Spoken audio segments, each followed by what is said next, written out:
And I won't try to diagnose how this transpired. But I do want to say that the media misses a key part of the story.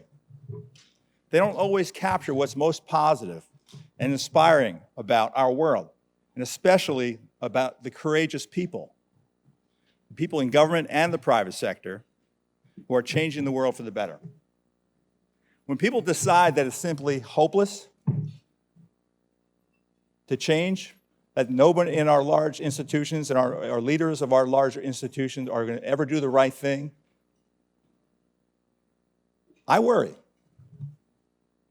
Corruption is bad enough.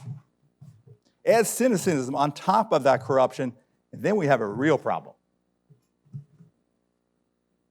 This is why we come together for National Whistleblower Day. Consider today your antidote to cynicism. This is the day we celebrate what is unique and positive about our country and its great democratic experiment.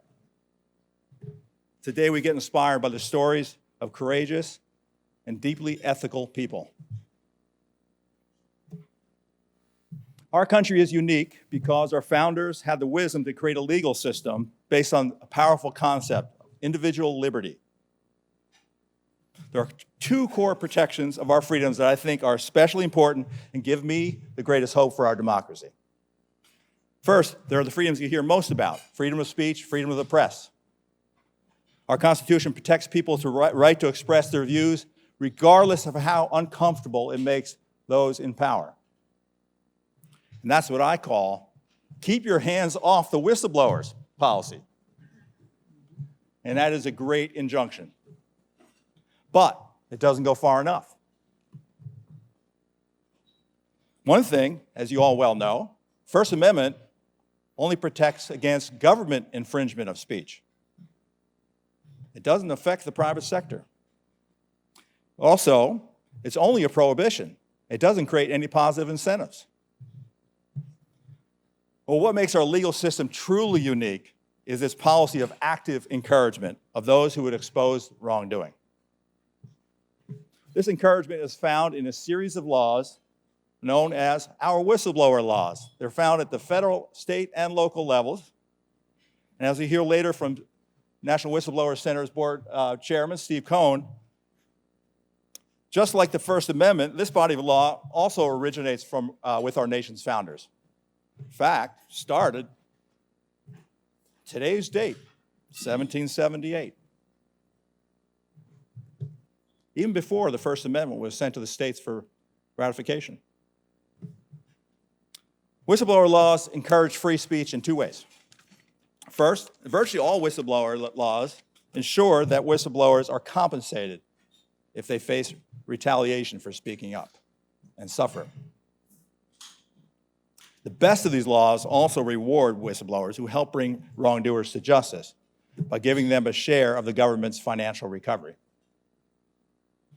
And I want to give my profound thanks to all the whistleblower advocates, both here and around the country, who have helped put this legal framework in place.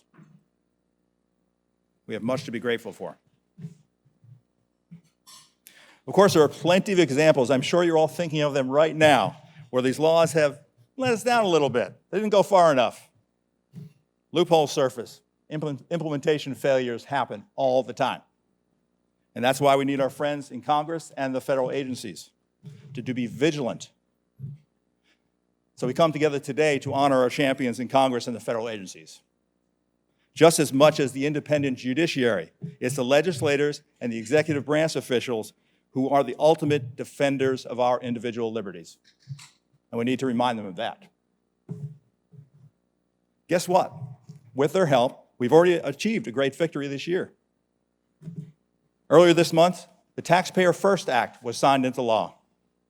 This law gives a host of new protections for people who expose tax fraud. For that, we owe strong thanks to Senator Grassley, Senator Wyden, and a host of other champions in Congress, as well as the whistleblower advocacy community. I want to especially call out Dean Zerby and Steve Cohn from the National Whistleblower Center. Big players in this, and well, as many other advocates, big players in this big achievement. I think we should celebrate. And we're optimistic about seeing many other policy victories this year. including on wildlife crime whistleblowing, which is an issue near and dear to my heart.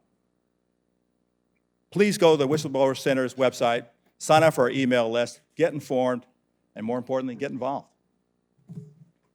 I want to wrap up by saying what a fantastic lineup of speakers we have assembled here today. We are particularly lucky to have Senators Grassley and Wyden and other congressional leaders who have been our champions, as well as Michael Horowitz from the Justice Department. I hope you'll let these policymakers and policy implementers know how much we appreciate them. I'm also excited that we have Baroness Susan Kramer here, a member of the House of Lords, who can help us understand what's happening in the UK on whistleblowing, and we can begin the discussion of how we can address some of the most serious crime, which is the transnational crime, and how we can work together. We also have the wonderful author, Tom Mueller, who I'll have the pleasure of introducing it a little bit later. But most importantly, we have leading whistleblowers here, speaking and scattered throughout this room, all of whom have made great contributions to democracy and to the things that we care most about through significant sacrifice. Their stories are an inspiration for all of the future whistleblowers that we need to step forward, as well as to advocates like me.